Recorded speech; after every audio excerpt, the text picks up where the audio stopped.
Hi pet lovers. ఈరోజు నేను చాలా ఇంపార్టెంట్ విషయం చెప్తాను మీకు.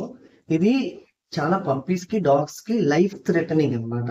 సో ఇది కానీ మీరు ఇగ్నోర్ చేశారంటే చాలా డాగ్స్ దీనివల్ల తెచ్చిపోతారు. So life threatening. సో ఏంటది? నార్మల్ గా మనం ఏం చేస్తాము, ఫుడ్ పెడతాం కదా. ఫుడ్ పెట్టిన తర్వాత పప్పీ స్టేజ్ కానీ అడల్ట్ డాగ్ కానీ వెంటనే ఆడిపించకూడదు. ఫస్ట్ ఆఫ్ ఆల్ పరిగెట్టించకూడదు, ఎందుకంటే దాని స్టమక్ లో ఫుడ్ ట్విస్ట్ అయిపోతుంది. సో ఇప్పుడు ఇది ఇట్లా చూడండి, లోపల ఎగ్జాంపుల్ కిబుల్స్ పెట్టాను. ఇది ఒక పప్పీ డాగ్ స్టమక్ అనుకోండి.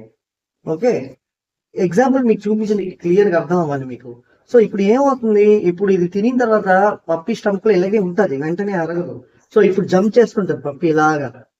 చూసారా, జంప్ చేస్తున్నప్పుడు ఫుడ్ ఇలాగ ట్విస్ట్ అవుతుంటది కడుపు. ఇది ఇలా కడుపు ట్విస్ట్ అవ్వగానే ఏమవుతుంది అంటే మొత్తం ఈ కడుపు పేగలని చిట్లిపోతుంది.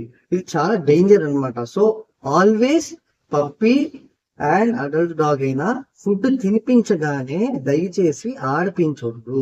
వాక్కి మెల్లిగా తీసుకెళ్ళొచ్చు, పర్వాలేదు, కానీ ఆడిపిస్తే ఇట్లాంటి ప్రాబ్లమ్స్ వస్తుంది. ఇది లైఫ్ థ్రెటనింగ్ అనమాట. Thank you.